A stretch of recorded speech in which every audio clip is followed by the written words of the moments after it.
नमस्कार, मैं हूं संजय शर्मा। आप देख रहे हैं 4 PM न्यूज नेटवर्क। रोज अभय दुबे जी के साथ एक शो करता हूं। आज अभय दुबे जी ने ये कहा कि योगी आदित्यनाथ बहुत बड़ी गलती कर गए कुंभ में झूठ बोलकर। कुंभ में अगर हादसा हुआ बता देते कि इतने लोग मर गए, इतने घायल हैं, इतने लापता हैं, तो इतनी फजीयत नहीं होती। खड़गे जी ने तो हाउस में कह दिया कि हजारों लोग मर गए। और ये बात प्रयागराज का बच्चा बच्चा कह रहा है। प्रयागराज में जितने लोगों से मेरी बात हुई उन सब कहते हैं कि मौतों का आंकड़ा 1000 से भी ऊपर हो सकता है। अब पुष्ट नहीं है कोई, डेड बॉडी नहीं है कोई, तो आदमी कुछ कह नहीं सकता। लेकिन ये बात सही है कि बड़ी संख्या में लोग वहां ढूंढ रहे हैं अपनों को। और हमने 4 PM में क्षितिज के साथ एक स्टिंग भी किया, कॉल रिकॉर्डिंग भी डाली। जो व्यक्ति कह रहा है कि उसके परिजनों की डेथ के बाद कहा गया लाश लेकर तुरंत चले जाओ, रुक गए बिन तो 307 लगा के बंद कर देंगे। इस तरह की बातें भी सामने आ रही हैं। राहुल गांधी ने खुलासा कर दिया कि कैसे एक अदद न्योते के लिए गिड़गिड़ा रहे थे हमारे विदेश मंत्री अमेरिका के सामने। बताइए, ये कोई बात होती है? ट्रंप को ऐसा नहीं करना चाहिए था। हाउस में बहुत तीखी तीखी बहस हुई है। अभय दुबे जी ने बताया है कि दिल्ली के चुनाव का नतीजा क्या होने वाला है। शानदार बातचीत है, पूरी बातचीत सुनिएगा। चलते हैं अभय दुबे जी के पास। आपसे रिक्वेस्ट है कि चैनल को ज्वाइन करना और सब्सक्राइब करना ना भूलें। चलते हैं अभय जी के पास। 4 PM न्यूज नेटवर्क में स्वागत है अभय दुबे जी आपका। राहुल गांधी ने आज ये पार्लियामेंट में जो किया ये ठीक नहीं था। मतलब कोई अपने प्राइम मिनिस्टर की इस तरह बेइज्जती नहीं करता है और खुलेआम ऐसी बातें तो नहीं करता है। सोशल मीडिया पे प्राइम मिनिस्टर का मजाक उड़ाया जा रहा था कि उनके माय डियर फ्रेंड ट्रंप ने उनको नहीं बुलाया।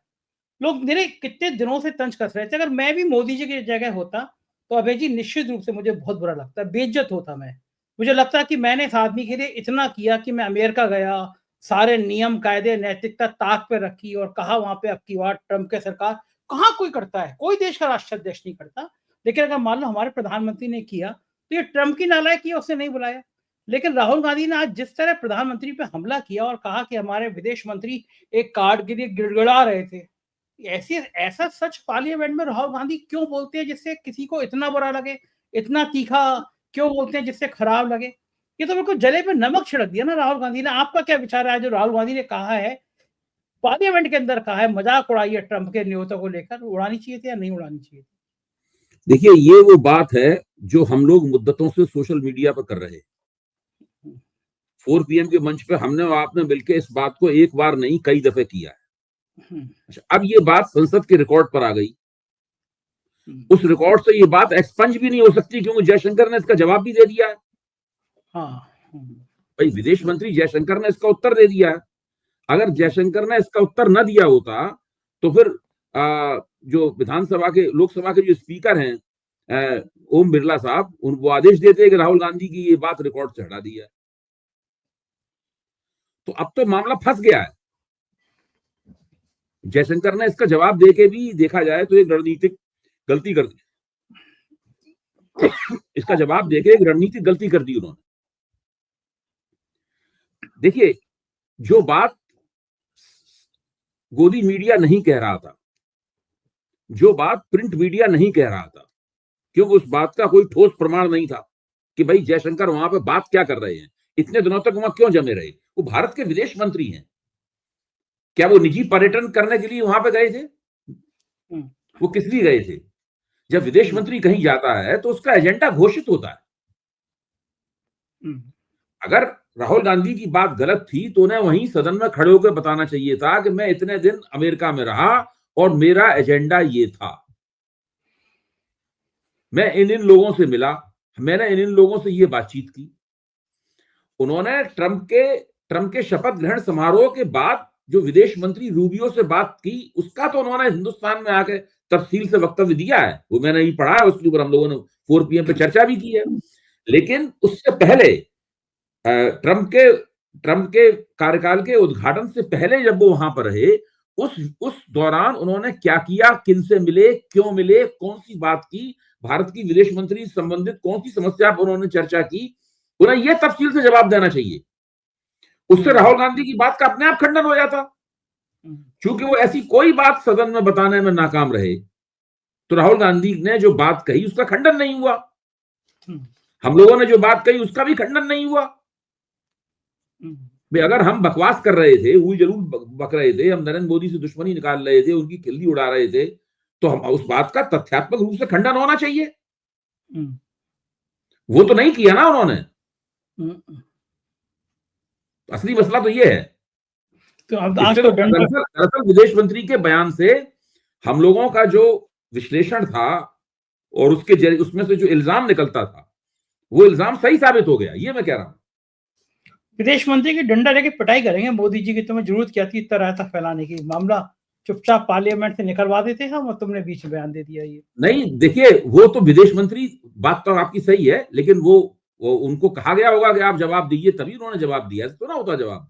हाँ, इतनी तो हिम्मत देश के भाई विदेश मंत्री संसद में है। के संसद के अंदर तो सब पूरा प्रबंधन होता है। अब राहुल गांधी बोल रहे हैं, राहुल गांधी भाषण दे रहे होते, तभी उनके पास पर्ची भिजवा दी गई होती, बीच में कुछ गैप होता है, उसमें बताया जाता है कि अब आपको ये करना है, अब आपको वो करना है, आप नहीं बोलेंगे कौन बोलेंगे, विदेश मंत्री बोलेंगे या और कोई विदेश राज्य मंत्री बोलेंगे, ये सब चीजें तो बाकायदा एक नीति के तहत तय की जाती हैं। जयशंकर अपनी मर्जी से खड़े होकर तो ना बोलने लगे होंगे ना, जयशंकर अपनी मर्जी से अमेरिका गए थे। हम्म। भाई अच्छा, जयशंकर ना अमेरिका खुद। जी बोलिए। क्या वाकई में इनको कार्ड लेने के लिए भेजा होगा, जाके रिक्वेस्ट कर लो कार्ड न्योता दे दो भैया, ये तो बड़ा खराब की बात हो गई है। भाई देखिए, होता यह है कि दूसरे लॉबीज इन इन कामों के लिए दूसरे लॉबी करना, दूसरे देश जो होते हैं, बड़े देश होते हैं, जिनको विदेश नीति करनी आती है, अकल होती है जिनमें, वो अपने विदेश मंत्री को नहीं भेजते वहां पे।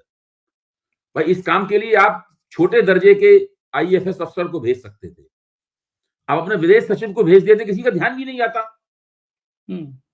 फॉरेन सेक्रेटरी जाते, हम लोगों को पता ही नहीं, हमें तो यही नहीं पता है फॉरेन सेक्रेटरी कौन है। मुझसे अभी आप पूछें तो मैं जनरल नॉलेज के टेस्ट में 0 आएगा मेरा, वही देश का विदेश सचिव कौन है पता होना चाहिए मुझे कायदे से। लेकिन वो बिल्कुल लुप्त है हवा से, उसको कोई जिक्र ही नहीं होता है, कोई काम ही नहीं करता है वो फॉरेन सेक्रेटरी, पता नहीं कौन है, मुझे नहीं पता। तो ऐसे अज्ञात कुलशील फॉरेन सेक्रेटरी को वहां भेज दिया जाता, तो वो वहां पर सब तिकड़मबाजी करता रहता, लॉबिंग करता रहता, उनकी उनकी ठकुर स्वादी करता रहता कि भाई हमें एक दे दो कार्ड, प्रधानमंत्री को बुला लो, हमारे मुख्य अतिथि बना लो या मुख्य अतिथियों में से एक बना लो। अरे आप क्या मोदी जी की बल्ले बल्ले होती, आप अंदाजा लगा सकते हैं। बिल्कुल मोदी जी वहां आगे बैठे होते अमेरिका के पूर्व राष्ट्रपतियों के साथ, क्लिंटन, ओबामा वगैरह के साथ में, और बाइडेन के साथ में बैठे होते आगे। बिल्कुल वो तो भारत दुनिया की महानतम ताकत बनी जाता। और अभी फोर्ब्स ने जो दुनिया के सबसे ताकतवर देश है उनकी सूची प्रकाशित की है, तो उसमें भारत का नाम 10 में पहले 10 में है ही नहीं उसमें। तो अभी तो दबी जबान से कहा जा रहा है कि साजिश की जा रही है। और अगर मोदी जी को वहां बुला लिया जाता और फिर फोर्ब्स इस तरह की हरकत करता, तो भारत में तो फोर्ब्स के पुतले जलाए जलाए जा रहे होते ना सदन पर। तो ये जो बातें थी कि हम विश्वगुरु बन गए हैं, हम सबसे बड़ी ताकत हैं, दुनिया के सब देश हमारे मोदी जी के आगे पीछे घूमते हैं, मोदी जी जो कहते हैं वही शुरू हो जाता है। बल्कि भक्त तो यहाँ तक कहते हैं कि 2014 से पहले सूरज निकलता ही नहीं था ठीक से, वो तो मोदी जी आए टाइम से निकलना शुरू किया। ऑक्सीजन की कमी कमी भी होती है, वो सब मोदी जी के आने के बाद पूरी हुई है। तो अगर ये जो सूची आई है आज, पहले 10 ताकतवर देश, इसमें भारत का नाम ही नहीं है, तो हमारे विश्व गुरु ये रूस और यूक्रेन का युद्ध रुकवा दिया करते थे अपने भारतीयों को वापस लाने के लिए। ये सब बातें झूठी थी, वो जैसे बचपन में मगरमच्छ पकड़ लिया करते थे, वैसी झूठी बातें थी ये। देखिए, एक कॉमिक प्रकाशित किया गया था, बाल नरेंद्र। बाल नरेंद्र। हाँ, तो बाल नरेंद्र क्या क्या चमत्कारी काम करता था, तो हम लोगों को पता नहीं है, और हम लोगों को याद रखना चाहिए, हो सकता है कभी इम्तिहान में ही सवाल आने शुरू हो जाए। तो एक देश के बड़े बुद्धिजीवी हैं प्रोफेसर प्रताप भानु मेहता, जो इंडियन एक्सप्रेस में हर हफ्ते एक लेख लिखते हैं कई साल से। बहुत बड़े पॉलिटिकल साइंटिस्ट हैं, उन्हें कई अवार्ड वगैरह मिल चुके हैं। तो उन्होंने अभी एक लेख लिखा इंडियन एक्सप्रेस में, ज्यादा नहीं 3-4 दिन पहले लेख लिखा, जिसमें उन्होंने बताया कि भारत के विश्व में क्या स्थान दरअसल है, असली स्थिति भारत में क्या है, प्रचार जो किया जाता है उससे अलग हटके। अब आप सुनिए उसको, मैं उसके कुछ 3-4 तथ्य मैंने नोट किए थे, मैं आपको बताता हूं, रात के जरिए 4 PM के दर्शक भी सुने। आमतौर पर माना जाता है कि भारत जो है वो आईटी सर्विस जो है उसमें, उसके एक्सपोर्ट में भारत ने काफी काम कमाया, बात सही है। इन्फोसिस, इन सब जो बड़ी बड़ी कंपनियां हैं, जो आईटी कंपनियां हैं, इन्होंने काफी एक्सपोर्ट किए हैं अपने सॉफ्टवेयर, वो बिल्कुल बात सही है। लेकिन अगर आप ग्लोबल पैमाने पर देखें तो सारी दुनिया में इस प्रकार की जो गतिविधियां होती हैं उसमें भारत का हिस्सा केवल 4.6% है। यानी जो भारत का सबसे ज्यादा तारीफ की जाती है जिस काम की कि ये आईटी एक्सपोर्ट है, मतलब है, उसमें भारत का दरअसल ग्लोबल अगर पैमाने पर देखा जाए तो भारत का हिस्सा केवल 4.6% है। अच्छा, मर्चेंडाइज एक्सपोर्ट में भारत के बारे में कहा जाता है भाई अमेरिका को बहुत ज्यादा भारत एक्सपोर्ट करता है और दुनिया के देशों को एक्सपोर्ट करता है, तो मर्चेंडाइज एक्सपोर्ट में भारत का ग्लोबल पैमाने पर अगर नापा जाए तो भारत का हिस्सा 2% से भी कम है। अभी 2024 में प्रेस इंफॉर्मेशन ब्यूरो ने एक ऐलान किया कि भारत की जो एफडीआई है, यानी फॉरेन डायरेक्ट इन्वेस्टमेंट जो है, एफडीआई है 1 ट्रिलियन हो गई, 1 ट्रिलियन डॉलर हो गई है, 1 खरब डॉलर हो गई है। सुनने में कितना अच्छा लगता है, 1 खरब डॉलर भारत के पास विदेशी मुद्रा है, लेकिन अगर ग्लोबल पैमाने पर देखा जाए तो ये केवल 2.5% है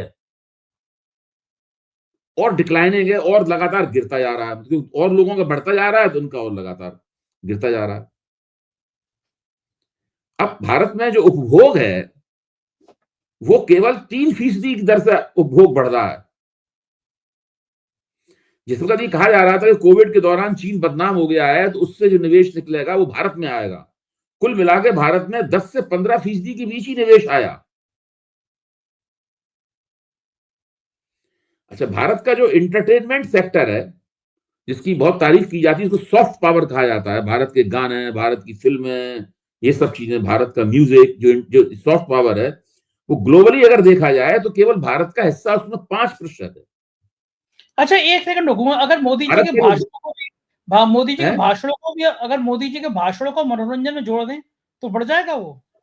हो सकता है, क्योंकि वो काफी इंटरटेनिंग होते हैं। मतलब हाँ। हम लोग तो असल में बहुत दिनों से उन भाषणों को सुन रहे हैं, 10 साल से, तो हम लोग थोड़े बोर हो गए हैं।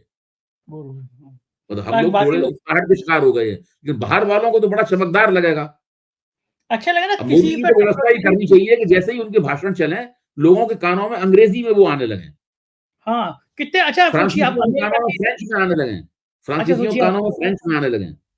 कितना अच्छा लगेगा वो अमेरिका वैज्ञानिक से सुनेंगे कि रडार और बादल होते तो रडार पर नहीं पकड़ पाते, तो ऐसा विज्ञान, या वो नाले से ऐसा है कि जब आप यूरोप जाते हैं तो आप हॉप एंड हॉप ऑफ बसों में बैठते हैं, यानी ऐसी बस जिसमें जब चाहे तो आप चढ़ जाएं, जब चाहे उतर जाएं। वो बस पूरे दिन आपको घुमाती है, पेरिस में, बर्लिन में, स्टॉकहोम में, लंदन में, वो पूरी बसें हॉप एंड हॉप ऑफ बसें घुमाती हैं। तो हर जहां बैठे होते हैं जिस सीट पे, उसमें आगे वाली सीट के पीछे कुछ तार लगे होते हैं, तो कई भाषाओं में कमेंट्री आती है उसके अंदर।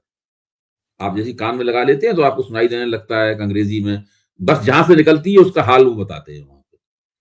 तो वहां बहुत सारे भारतीय बिजनेसमैन जो हैं वो उन बसों को चलवाते हैं। मोदी चाहे तो उन बसों में दबाव डाल के अपने भाषण चलवा सकते हैं उन बसों में। हाँ, मनोरंजन होता रहेगा। सुझाव दे रहा हूं आपको। अच्छा, ये उसमें पेचीदगी ये है, जैसे आप कोपेनहेगन डेनमार्क की राजधानी में जा रहे हैं और हॉप एंड हॉप बसों में बैठे, तो आपको लगा कि भारतीय व्यक्ति बस चला रहा है, तो आप पास जाके सुनते हैं तो बताता है कि नहीं वो तो इंडियन है, और आप पूछेंगे तो पता लगा इंडियन नहीं, दरअसल पाकिस्तानी है। वहां के जितने पाकिस्तानी है वो अपने आप को भारतीय कह के पहले परिचय देते हैं। अगर आप थोड़ी और बातचीत करें तो समझ में आता है कि वो लोग हैं दरअसल पाकिस्तानी। तो पता नहीं वो मोदी जी की बात मानेंगे कि नहीं मानेंगे, कि पाकिस्तानी जो होगा वो मोदी जी का भाषण क्यों चलाएगा।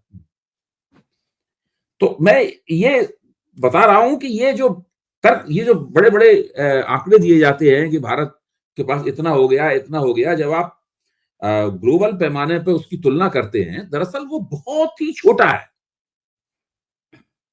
ये कहीं आते ही नहीं है। ये सिर्फ यहां पर पब्लिक को उल्लू बनाने के लिए, और जो कुछ राष्ट्रीय स्वयंसेवक संघ के समर्थकों में, कुछ हिंदुत्ववादियों में जो एक निम्नता का बोध है, इन्फीरियरिटी कॉम्प्लेक्स है, इसको उर्दू में कहते हैं एहसास कमतरी। जो कमतरी का एहसास है उसको स्पर्श देने के लिए इस प्रकार की बड़ी बड़ी बातें की जाती हैं और डींगे मारी जाती हैं। इसके अलावा इसमें कोई दम नहीं है। बिल्कुल ठीक कह रहे हैं, लेकिन राहुल गांधी ने आज एक और मुद्दे पे बड़ा हमला बोला, महाराष्ट्र में वोटरों की संख्या। ये जो फर्जी लिस्टों को वोटर लिस्ट पकड़ में आने लगी हैं, ये बीजेपी के लिए खतरे की घंटी है कि लिस्टों में। देखिए, ये भी राहुल गांधी ने एक बड़ा काम इस लिहाज से किया है कि वो उसको सदन के पटल पे ले आए उस बात को। अभी तक जितनी बातें की जाती थी वो बाहर बयानों में और वक्तव्यों में की जाती थी, समीक्षाओं में की जाती थी, आरोप की शक्ल में की जाती थी बाहर। अब वो उसको सदन के पटल पे ले आए हैं उसको। और इससे भारत की पूरी चुनाव प्रणाली पर एक सवालिया निशान लग गया है। अब चूंकि वो सदन की पटल पे ले आए हैं इसको, तो अब कांग्रेस की ये भी ड्यूटी बनती है कि वो अपना आंख कान खुले रखे, जहां भी चुनाव लड़े तो उस तरीके से उनका उस बात का पर्दाफाश करे। ऐसे आम आदमी पार्टी ने दिल्ली में किया है पर्दाफाश उसका। अगर महाराष्ट्र में कांग्रेस ने इसका पर्दाफाश किया होता तो कांग्रेस को कुछ ना कुछ लाभ होता ना इसका। बिल्कुल होता है क्या कि चुनाव आयोग कैप्चर कर लिया इन लोगों ने।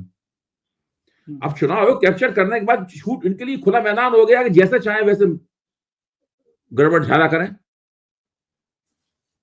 यहाँ इस दिल्ली में इस तरीके से किया, महाराष्ट्र में उस तरीके से किया, हरियाणा में किसी और तरीके से किया होगा, जो चाहे वो करते रहे। ठीक बात है। तो सदन के पटल पे ले आने से क्या है कि चीज रिकॉर्ड में दर्ज हो गई है, अखबारों में सब जगह उसका प्रचार हो गया है, टीवी पे भी सबको दिखाना पड़ा है, आप चाहे ना चाहे, हम लोग भी उसकी चर्चा कर रहे हैं। तो उससे अब वो बात पीछे नहीं जा सकती, आगे ही जाएगी अब बात। बिल्कुल ठीक है। हाउस में तो राजसभा में बड़ा हंगामा हुआ। खड़गे जी ने कह दिया कि वहां पे जो 1000 लोग मरे हैं, मैं उनको श्रद्धांजलि दे रहा हूँ। कुंभ में जिन मौतों का आंकड़ा छुपाया जा रहा था, खड़गे जी ने तो हाउस में कह दिया और कहा कि आप बताइए अगर इतने नहीं मरे तो कितने मरे। लेकिन मैंने मेरे पास जो है वो तो ये स्थिति थी कि 1000 लोग मरे। और वाकई में आप कुंभ में प्रयागराज में लोगों से बात करेंगे, कोई आदमी कहते ही नहीं ऐसे कम, कहते भाई 1000 1500 लोग तो गायब है वहां पे लाशों को। आज हम लोगों ने एक कॉल रिकॉर्डिंग चलाई है, एक आदमी कह रहा है कि उसके परिजन मरे तो उनसे कहा गया चुपचाप लाश लेके चले जाओ यहाँ से, वरना 3 साथ में बंद कर देंगे उठा के। तो खड़गे जी ने जो तस्वीर पेश की है, कुंभ की जो ब्रांडिंग करना चाहते थे 10,000 करोड़ की, वो तो सब धराशायी हो गई है, पूरे देश में धराशायी हो गई है। और खड़गे जी ने हाउस में जिस तरह हमला बोला, बिल्कुल लोग हैरान थे, किसी को उम्मीद नहीं थी खड़गे जी इस तरह बोल सकते हैं। क्या लगता है इसके क्या परिणाम होंगे? तो सबसे ज्यादा बुरा तो उपराष्ट्रपति महोदय को लगा। हाँ वही तो। हाँ, उपराष्ट्रपति जैसे उपराष्ट्रपति महोदय के जिम्मे ही है देश वो कुंभ की ब्रांडिंग की रक्षा करना। प्रश्न ये है कि अगर कोई व्यक्ति आरोप लगाता है तो उसके आरोप की जवाब देने का सबसे अच्छा तरीका क्या है? और वो आरोप ऐसा व्यक्ति लगा रहा है, इसको आप धमकी देकर पुलिस कांस्टेबल नहीं भिजवा सकते इसके पास कि हम आपको बंद कर देंगे। तो अब सवाल ये उसका सबसे अच्छा तरीका है कि आप सच्चाई लेके सामने आइए। अगर खड़गे जी बढ़ा चढ़ा के मौतें बता रहे हैं, अगर वो अफवाह उड़ा रहे हैं, अगर वो भय का माहौल बनाना चाहते हैं, अगर वो कुंभ को बदनाम करना चाहते हैं, अगर वो भाजपा को बदनाम करना चाहते हैं, उत्तर प्रदेश सरकार को बदनाम करना चाहते हैं, तो इन तमाम बातों का सबसे अच्छा और सिक्का बंद जवाब ये है कि उत्तर प्रदेश सरकार स्पष्ट रूप से कहे कि इतने लोग मरे हैं, इतने लोग घायल हैं, ये इनका पता है। इसके बाद अगर कोई और व्यक्ति है तो वो सामने आए। जैसे ही उत्तर प्रदेश सरकार ऐसा करेगी, वैसे ही ये तमाम बातें अपने आप बंद हो जाएंगी। लेकिन आप ऐसा कुछ कर नहीं रहे, सच्चाई बताने के लिए आप तैयार नहीं है, हिम्मत नहीं है आपके अंदर। और दूसरा जब कहता है तो आप कहते हैं कि ये गलत बात है। इस तरह की आपने हजारों का ये कह रहे थे जो पीठासीन राज्यसभा के सभापति थे। तो ये तो गलत बात है ना। अगर आप वास्तव में चाहते हैं कि आपके ऊपर लगाए जाने वाले आरोप को गलत साबित किया जाए, तो आपको उसके लिए ये करना पड़ेगा।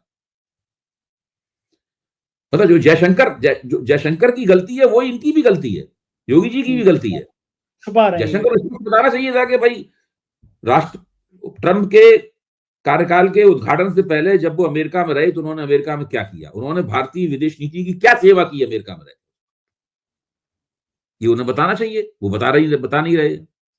इसी तरह मल्लिकार्जुन खड़गे ने जो कहा कि वहां पे इतने लोग मर गए हैं, तो मैं उनको श्रद्धांजलि देता हूं। आपसे गलत साबित करना चाहती हूं तो आप बताइए कितने मरे हैं। ठीक बात है। और ये तो जो 30 भी मान रहे हैं कि 30 मरे हैं, उन 30 की भी सूची जारी नहीं कर रहे हैं। लोग पूछ रहे हैं वो 30 कौन है। आप अब योगी जी तरह तरह की बातें करते हुए घूम रहे हैं, कहीं जज्बाती हो रहे हैं, कहीं कुछ कह रहे हैं, कोई स्पिन देने की कोशिश की जा रही है उस बात को। उससे मसला हल नहीं होता, लोगों की जान गई है। कहीं अखाड़ों की तारीफ कर रहे हैं, उन्होंने बड़ा संयम दिखाया, उन्होंने बड़ा त्याग किया, उन्होंने खाना नहीं खाया वगैरह, इस प्रकार की तमाम बातें की जा रही हैं। ये सब बातें ठीक है, मैं इनकार नहीं कर रहा हूं, सब बातें ठीक नहीं है। लेकिन असली बात यह है कि जिन लोगों ने अपनी जो लोग मरे हैं, जो लोग घायल हुए हैं, जो लोग गायब हैं, इन सब के बारे में पूरी स्पष्टता के साथ में निकल कर आना चाहिए। इसमें सरकार पूरी तरीके से नाकाम है और ये नाकामी उसकी पूरे मसले को एक स्पिन देने की कोशिश के बराबर है। बिल्कुल ठीक बात है। लोगों को मन में और भ्रम पैदा हो रहा है, डर पैदा हो रहा है, पता नहीं चल पा रहा कि है क्या। लोग बड़े परेशान हैं, मतलब वहाँ हज़ारों लोग परेशान हैं कि घरवाले कहाँ चले गए, कोई बताने को राज़ी नहीं है। अब इसके इधर हम अभय जी जानना चाहते हैं कि दिल्ली में क्या होने जा रहा है? अब दिल्ली में सिर्फ़ 24 घंटे बचे हैं और दिल्ली में क्या लग रहा है कि देखिए, इधर भारतीय जनता पार्टी के पास जितने भी घोड़े थे वो सब उसने खोल दिए। उसने 8वें वेतन आयोग का घोड़ा खोल दिया। उसने केंद्रीय बजट में लोगों को इनकम टैक्स की ऐतिहासिक रियायत देने का घोड़ा खोल दिया। और भारतीय जनता पार्टी ने रणनीतिक रूप से यह तय किया कि हम इस चुनाव को सांप्रदायिक नहीं बनाएंगे। पिछली बार तो कितना शाहीन बाग के मसले पे आखिरी 7-8 दिन में कितना चुनाव सांप्रदायिक हो बना था। इस बार सांप्रदायिक नहीं हुआ चुनाव। ये देखिए, एक बात भी भाजपाइयों ने मुसलमानों के खिलाफ नहीं बोली। क्या उनका दिल बदल गया? नहीं, उसके पीछे एक रणनीति है। अगर वो चुनाव को सांप्रदायिक बनाते तो उनके ख्याल से भाजपा का विचार ऐसा है कि मुसलमान मतदाता और ज्यादा प्रतिबद्धता के साथ आम आदमी पार्टी की तरफ चला जाता। वो ये चाहते हैं कि इसको हम सांप्रदायिक ना बनाएं तो कुछ जगहों पर, कुछ निर्वाचन क्षेत्रों में कांग्रेस मुसलमान वोट काट ले। इस स्वार्थ से, मतलब इस तिकड़म से इस चुनाव को सांप्रदायिक नहीं बनाया गया। ये अलग बात है कि मेरा मानना है कि दिल्ली का मुसलमान मतदाता तय कर चुका है उसे किसे वोट देना है। वो ये सब हथकंडों में पड़ने वाला नहीं है। किसी एक आपात स्वरूप निर्वाचन क्षेत्र को छोड़ के बाकी सभी जगहों पर सारे वोट जो हैं वो आम आदमी पार्टी को मिलेंगे। ये अलग बात है। लेकिन भाजपा की अपनी तरफ से कोशिश है, इसलिए उन्होंने अपना जो, जिससे भाजपाइयों का जो रक्त संचार बढ़ जाता है शरीर में, जब वो किसी चुनाव को सांप्रदायिक बनाते हैं उस दिन बड़े उत्साह में होते हैं, बड़े खुश होते हैं, 2 रोटी भी ज्यादा खाते होंगे, नींद भी उन्हें अच्छी आती होगी कि उन्होंने वो काम किया जिस काम के लिए उन्हें प्रशिक्षित किया गया है। इस बार बेचारों को मन मार के रह जाना पड़ा इस रणनीति के कारण। वो चुनाव को सांप्रदायिक नहीं बना पाए। अच्छा, इसका फायदा अगर सांप्रदायिक बन जाता तो बीजेपी को होता या नहीं होता, या नुकसान ही होता? नहीं, मेरा तो वो ना डर, ये इस बार चूंकि कांग्रेस थोड़ा दम लगा के लड़ रही है, चुनाव दिखाई पड़ रहा है पिछले 2 बार के मुकाबले, तो उन्हें लग रहा है कि भाजपा ने सोचा होगा कि कुछ अगर मुसलमान वोट जो सारा का सारा आम आदमी पार्टी के झोली में चला जाता था, वो थोड़ा अगर कांग्रेस काट लेगी तो भाजपा को फायदा होगा। इसलिए ये हथकंडा अपनाया गया। ये बड़ा ही मतलब पेचीदा हथकंडा है ये। मेरे दिमाग में आया, मैं तो इंतजार कर रहा था इस बार क्या सांप्रदायिकीकरण करेंगे, किस किस्म का। नहीं किया। आज तो चुनाव प्रचार खत्म हो गया, तब मुझे लगा कि ये बात कहनी चाहिए इसको। ये लंबे समय के बाद कोई ऐसा चुनाव होगा जिसमें हिंदू मुसलमान कार्ड इस तरह नहीं खेला बीजेपी ने। ये लंबे दांव यही है, उसके पीछे दांव यही है कि मुसलमान वोट जो है वो 2 हिस्सों में बंट जाए, कम से कम एक छोटा हिस्सा तो कांग्रेस को मिल ही जाए। अब इसमें खतरा ये है कि अगर कांग्रेस के वोट अगर इतने एक सीमा तक बढ़ते हैं तो एंटी इनकम्बेंसी का वोट भी काट सकती है कांग्रेस। तो इस पता नहीं कांग्रेस का जो फैक्टर है वो किस तरीके से प्ले आउट करेगा, क्या काम करेगा इस चुनाव। अच्छा, क्या लग रहा है कांग्रेस का? मेरे ख्याल से शायद 4.5% वोट थे पिछली बार। अगर 4.5% अगर बढ़े तो कितने परसेंट तक बढ़ सकते हैं कांग्रेस के वोट? मेरा मानना है दूने हो सकते हैं वोट कांग्रेस के, यानी कांग्रेस के वोट 9% तक जा सकते हैं। इससे ज्यादा तो और बढ़ने की उम्मीद नहीं है। अच्छा, अगर कांग्रेस के 9% वोट गए तो दिल्ली का चुनाव क्या सीन बनेगा, कैसे दिखेगा? भाई, जो 9% वोट होंगे उसमें बहुत सारा वोट जो वो वोट होगा जो कि आम आदमी पार्टी से नाराज वोट है, बीजेपी को देना नहीं चाहता, तो वो कांग्रेस में जा रहा है वोट। वो भाई 2020 में अरविंद केजरीवाल की सरकार के खिलाफ कोई एंटी इनकम्बेंसी नहीं थी, तो नाराजगी वाला वोट इस बार जो है कुछ ना कुछ 10 साल में नाराजगी हो ही जाती है। नाराजगी वाला वोट जो है वो वोट कहां जाएगा? अगर एक जगह जाएगा तो वो आम आदमी पार्टी के चांसेस को, मतलब उनके चुनाव जीतने के मौकों को कमजोर करेगा। अगर वो उसका थोड़ा हिस्सा या थोड़ा और ज्यादा हिस्सा दूसरी जगह चला जाएगा तो एंटी इनकम्बेंसी का वोट बढ़ जाएगा, उससे आम आदमी पार्टी को सीटें जीतने में मदद मिलेगी। अच्छा, आपको क्या लगता है कि कांग्रेस और आम आदमी पार्टी अगर मिलके लड़े होते, एक साझा घोषणा पत्र होता, साझी तैयारी होती, मिलके प्रत्याशी खड़े किए होते, तो बीजेपी के लिए ज्यादा सिरदर्द था या अलग-अलग लड़ लें तो ज्यादा नहीं, सिरदर्द? तब फिर सारा एंटी इनकम्बेंसी का वोट जो है वो बीजेपी को मिल जाता। तो बीजेपी को फायदा हो जाता। हाँ, बीजेपी को मतलब कई कुछ सीटों में फायदा हो सकता था। बड़ा खतरनाक है दिल्ली में इस बार ना चुनाव, पेचीदा अंदाजा हो लग गया, नहीं सकता। पेचीदा हो गया। कोई पलड़ा किधर भी जा सकता है। नहीं, अभी भी आम आदमी पार्टी आगे है, लेकिन कितनी आगे है ये एक सवाल है, इसका तखमीना लगाना बहुत मुश्किल है। हाँ, क्योंकि पिछली बार बहुत गैप था आम आदमी पार्टी बीजेपी में, बहुत गैप था। कितना लोग कह रहे कितना भर पाएगी बीजेपी? नहीं, पिछली बार के गैप से नहीं तय होती हैं चीजें। गैप तो 1 सेकंड के अंदर पलट जाता है। क्योंकि बीजेपी ने इस बार कुछ इस तरह के प्रयास किए हैं जो पिछली बार नहीं किए थे प्रयास। जैसे मिडिल क्लास के वोटों के लिए जो कोशिशें की गई हैं, वो सब कोशिशें पिछली बार उस तरह से नहीं थी। जहां तक प्रचार का सवाल है, आप बीजेपी के सारे नेताओं की और कांग्रेस के सारे नेताओं की रैलियों को जोड़ लीजिए। अरविंद केजरीवाल ने उससे ज्यादा रैलियां की अकेले। इन सब लोगों की रैलियों को मैंने जोड़ा, इन्होंने 33 रैलियां की हैं। नरेंद्र मोदी, अमित शाह, राहुल गांधी वगैरह सब लोगों ने 33 रैलियां की हैं। अरविंद ने अकेले 37 रैलियां की हैं। मेहनत बहुत की अरविंद केजरीवाल ने। तो ठीक है, अब तो कुछ ही दिन बचे हैं, नतीजा सामने आ जाएगा। बहुत बहुत शुक्रिया अभय जी। कल कोई प्रचार नहीं होगा, परसों वोट पड़ेंगे और शनिवार को नतीजा आएगा। बहुत बहुत शुक्रिया अभय जी, उस दिन बातचीत और रोचक होगी। Thank you sir. बिल्कुल। ये थे अभय दुबे जी, और मुझको यकीन है ये बातचीत आपको पसंद आई होगी। हर बार की तरह आपके कमेंट का मुझे इंतजार रहेगा। शुक्रिया, थैंक यू।